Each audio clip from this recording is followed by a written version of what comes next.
All right, section 12.5. Let's look at the title. 12.5.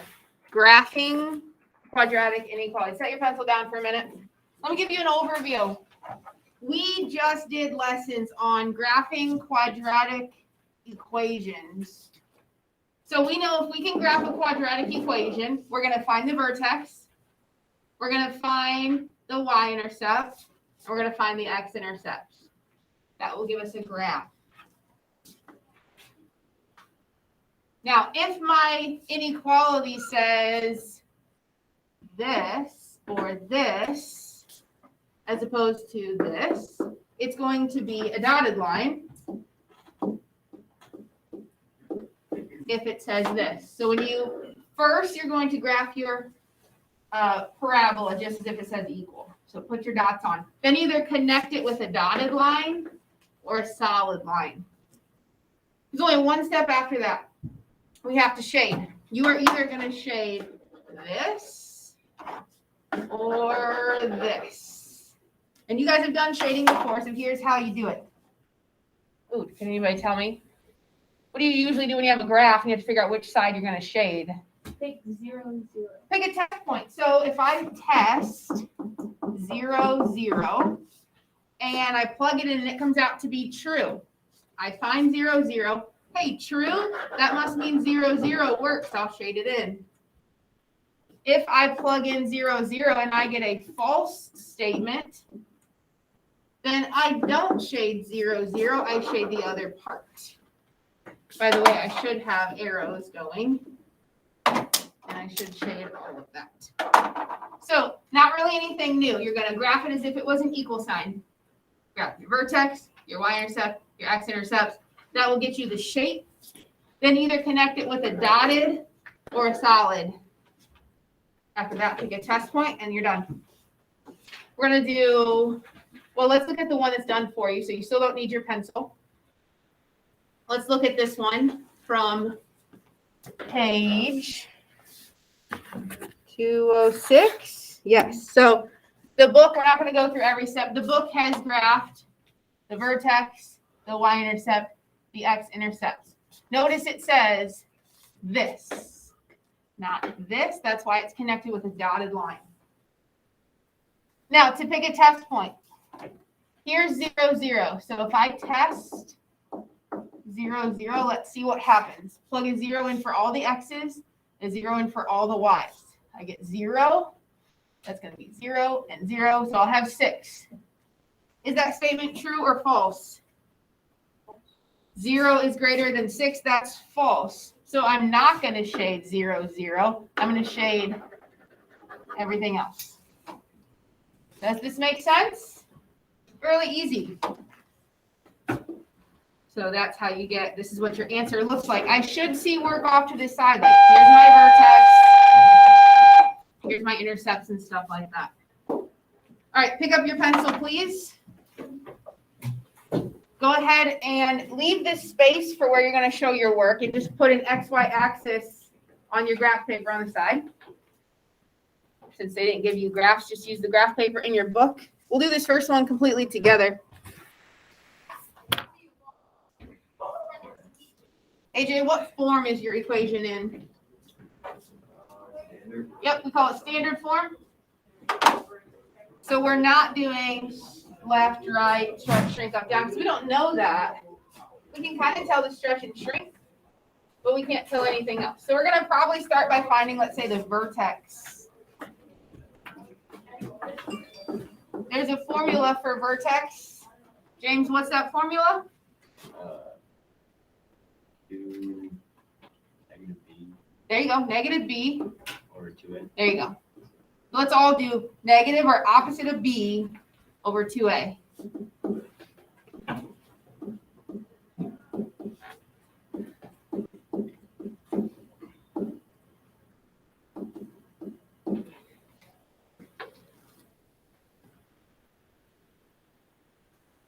You don't have to write all the steps I did. I just showed every single one. By the way, you are allowed a basic calculator. So you can have a graphing calculator if you want right now.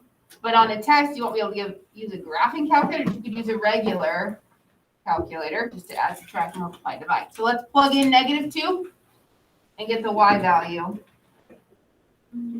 You can do this in your head, but you can also use a basic calculator. Wyatt, let me know what you get after you plug in -2.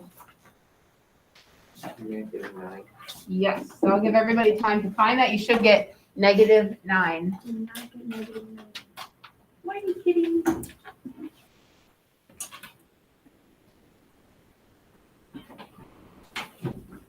Did you square the -2 correctly? Probably not. If you didn't put parentheses, it's probably not gonna work. Yep.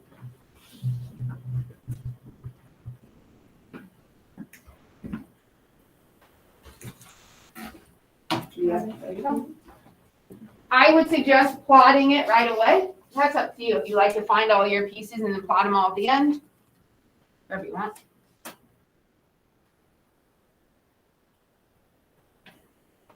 Sophia, what else should I find besides vertex? That's like white. Sure, let's go with y-intercept. The y-intercept means the x value is 0. Plug in zeros for x's.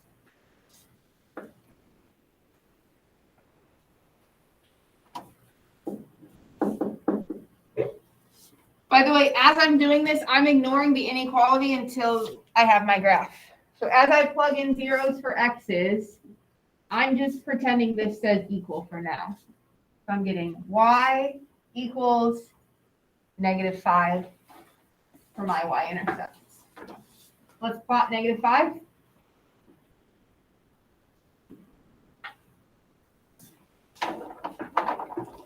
Okay, we're ready for x-intercepts.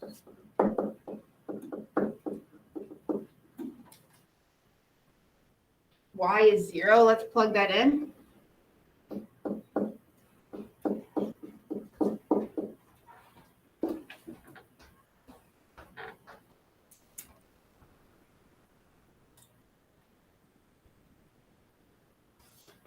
These take longer. You can do the quadratic formula. If those numbers look good to you, you can try to factor them. You can complete the square if you want. Does factoring work for this one? It does. Choose which method you want. Factoring does work. I can get things that multiply to 5. 5 is only a 5 times a 1. Wait, so one time I don't make factoring. I know you always do. If I want 4 positives, then I need 5 positives, 1 negative.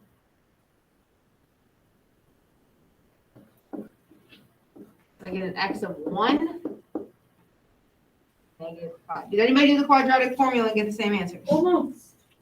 Good. Whatever you want is fine with me.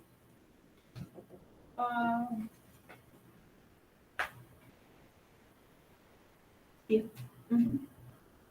Okay, let's plot those x-intercepts. 1, -5. How do you do that? Just the x-axis, 1 and -5.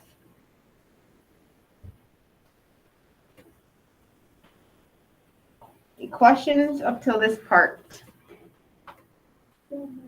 This is the minimum required. You always have to graph the vertex, the y-intercept, the x-intercepts. If your x-intercepts come out to be imaginary, you're going to still state them algebraically, but you're not going to be able to plot them. Okay, now is when you actually deal with the inequality part. So it says greater than or equal to. So solid or dotted line? Solid. So connect this with a solid line. Please make sure you have arrows. Sometimes people just stop at the x-intercept. That's not wrong, but it's not the most accurate. You should just keep going all the way through. Fill your graph with that parabola.